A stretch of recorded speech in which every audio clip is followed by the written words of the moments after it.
We're getting a sequel. We are getting a sequel.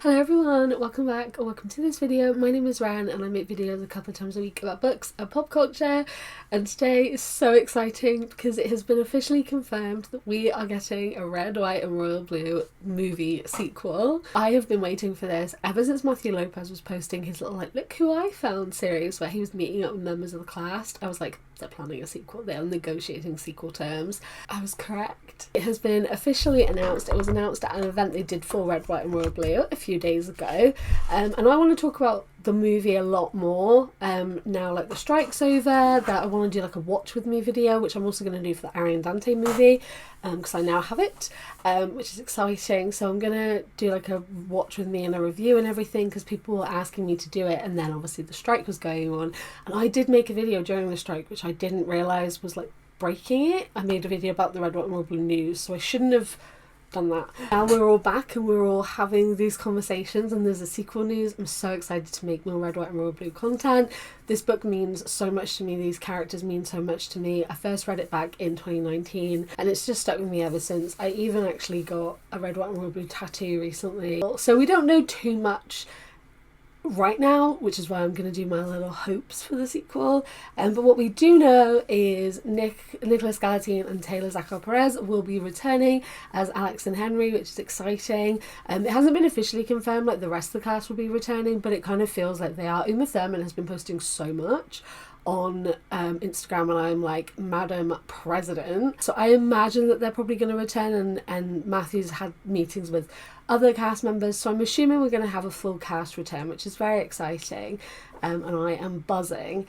We also know that the script for this one is being written by Matthew Lopez, who wrote the script for the first one and was the director of the first one, and Casey McQuiston, which is so exciting. Obviously, to have a sequel movie to a book that doesn't have a sequel is different than the first film where Matthew was directly adapting from a novel. This one, obviously, the story is brand new. We don't really know what the story will be, so I'm actually really happy that Matthew is working with Casey, because obviously Casey created these characters. No one knows them like Casey knows them, and I'm really excited that they are working together, because I feel like that means it's going to be so true to how these characters would be and so accurate to the future and the development of these characters that Casey had in their head. Like, it's going to be really true to that, and I really love that. In regards to my hopes and my thoughts, obviously, we do have Henry's chapter. Taylor Zakhar-Perez actually mentioned Henry's chapter at one of the press events, and you can just see Matthew Lopez's face. He's like, please be quiet, please be quiet, please be quiet. So I'm gonna probably assume that content has been taken from that chapter. And Casey actually posted on Threads a few months ago, they did a Q&A and someone asked them who proposed, and Casey said, I can't say that, I can't say who it was because there might be a spoiler one day, and I was like, okay, sequel. So I imagine that is going to be a thing, but spoilers for Henry's chapter, if you have not read Henry's chapter. I mean, I'm going to be talking about it a lot, so this probably isn't the right video.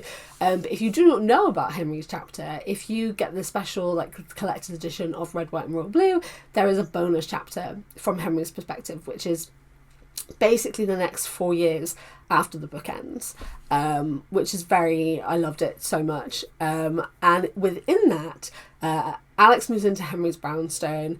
Henry abdicates officially. They get engaged and they are planning on getting married and moving to Texas. That is where the Henry's chapter ends. There's also a few things in that. Bea gets married, and Sean and Zara have a baby. You see a lot of Henry repairing his relationship with Philip.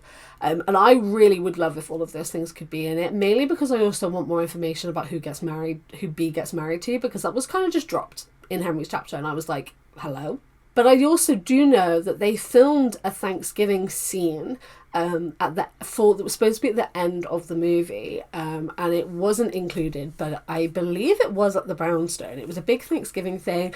I think Alex and Henry were hosting. Philip was there, which makes me think the movie Philip and Henry are also working on their relationship, and I really want to see that because I really like that they are working on their relationship, and I'm wondering if this scene is going to be acknowledged at all, because if it is in the Brownstone, was Alex living at the Brownstone at that point, or was it just Henry's and Alex was there? So I would be interested to know if they acknowledge this at all, or if they just completely scrap it and they go from where the movie ended. I don't know if it's going to be a direct carry-on or if there's going to be a time jump, but I'm wondering if, this scene will be something which is acknowledged, because like I said, Philip was there in the behind the scenes and stuff. You see him there, so I'd be very intrigued to know what they do with that, and if that's something which will be used or something which will be acknowledged, or if they refilm it or do something similar. Also, the fact that they're going to plan to move to Texas, I wonder if it will play into what Alex says in the movie on the deck, where he says, we can walk around Austin holding hands, and if that's going to be a throwback to that comment, and if that's something which they're going to do.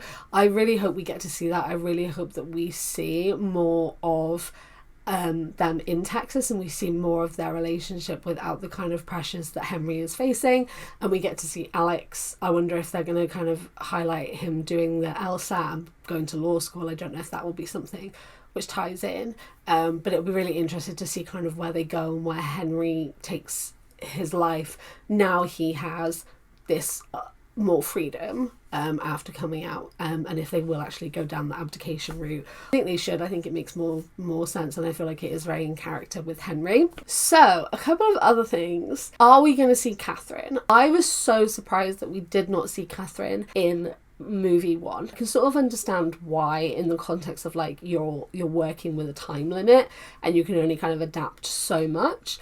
But the end scene in the book where she really comes through and she realises that she's not been prioritising her children, and she's kind of become very, very distant, and we have that exploration of how her grief manifested, and then also how Henry's grief manifested, how Bea's grief manifested, because obviously Bea is a drug addict, which is never acknowledged in movie one, and I wonder if they'll go into more detail to explore that grief. And also how his grief manifested, and I really like that at the end of the book we get to see that, and we see Catherine come through and realise that she's going to start being there for her children again, and she's going to repair these relationships. So I would really, really love it if we could see Catherine in the sequel, and we could actually see Henry and his relationship with her and how they go about mending that, because I feel like he had such an amazing relationship with Catherine and Arthur before Arthur died, that it feels a shame to just kind of have her as this character that just does not exist in the movie, and this very distant character, and we don't get to see how Henry feels about the fact that she's really distant. I think the closest we came was when Bea and Henry are walking in the gardens and talking about it, and they talk about how Philip would act and how she is, and the fact that she's in Botswana and she's not anywhere near, and but she's gonna be queen. She's literally next in line to the throne, so she has to be around. So I'm interested to see what dynamic that will play, and if she will be in it. I really hope she is. I'd really, really love to see that relationship and to see how that happens. So it's also really funny because the entire internet headcanons Jude Law as Arthur, so people are like, Uma needs to contact Jude Law and get him to be a cameo in some flashbacks. I'd love that. I would kind of love that, to be honest. I've also seen people say about June, and is it possible that June could be in the sequel? I don't think they're going to do it, because I feel like there's a lot where she would have come up but she didn't, and I feel like it would be kind of random to then suddenly be like, here's my sister. But that being said, I was thinking about it. David Nelson, not David the dog, David Nelson in Heartstopper is not mentioned in season 1 of Heartstopper at all. There is no mention of him from Nick, from Sarah. There's no mention of David. And then he's in season 2 and it flowed, it worked. It worked that he was back. So could we get away with June? Could she have been at college somewhere? Could she have been away somewhere? We just never saw her. I mean, she would have been at the New Year's party. So there are things that I guess David... A lot of things Nick did, David wouldn't have been there for, whereas there are things that June would have been at that she wasn't. So I just feel like I don't feel like we could get away with being like, oh yeah, so here's his random sister. As much as I would love to see June, and I'd love to see Alex and June's dynamic, I don't think that's something that will happen. I think that the sequel's probably going to focus a lot on Alex and Henry and their impact in the world now everything has happened, and where they go from here and their relationship. There's definitely going to be an engagement. There's definitely going to be some kind of wedding. And I wonder if there'll be more conflict as well from Miguel, because I know that Matthew met with Miguel's actor, I cannot remember his name off the top of my head, Juan Castellano, and spoke with him, so I wonder if he will be in it, and that also causes more conflict, because I think it's kind of alluded that Alex realises that it was Miguel that leaked the emails and hacked Alex's emails, so I wonder what the conflict will be there. We'll see more of Ellen's second term, and kind of just how their relationship has evolved, and the people that they are now that they're able to be out and they're able to reclaim their sexuality, and kind of where we go from here. I'm so excited. It's genuinely so rare that like happy queer stories get sequels, that they get the amount of coverage that Red, White and Royal Blue has. Like, it's such a diverse cast, it's such a diverse set of characters, and such a diverse set of people creating this story, and I just think that's so beautiful. And I think that it's amazing that we're getting this sequel and we're getting to see this story continued, because I think it deserves it, and I cannot wait to see more. And I have so much faith in it that Casey is working on the script as well. Like, it feels so true, and Casey will get to be making decisions about where their future would go, and I love that Matthew has kind of added Casey onto the writing team, because I think that's so important, especially when you don't really have a lot of source material for a sequel other than Henry's chapter. So excited. I cannot wait for filming announcements and more news and release dates and trailers. I reckon they'll probably start filming later this year, to be fair, and then it'll probably be a next year release, because I think they filmed it 2022 and it was a 2023 release, so I wouldn't be surprised if they filmed soon and then they do a 2025 release. I don't imagine they will wait until 2026. I reckon it'll be a this year thing. I woke up to loads of messages like, you better be awake right now, and lost my mind a little bit. I'm so buzzing for the Red, White and Royal Blue sequel, and I cannot wait to discuss more news with you and then to discuss the actual film when it comes out. I'd love to know your thoughts about the Red, White and Royal Blue sequel down below. What are the things that you want from the sequel? What are the things you are hoping for? What are some of your headcanons? What do you want to see? Let's have a conversation in the comments. If you guys are new here, then like I said, I make videos a couple of times a week about books and pop culture. I also have a bookish podcast called the Open Book Podcast, which you can check out everything will be in the description. Thank you guys for watching. I hope you're doing really, really, really, really well, and I will see you next time. Goodbye.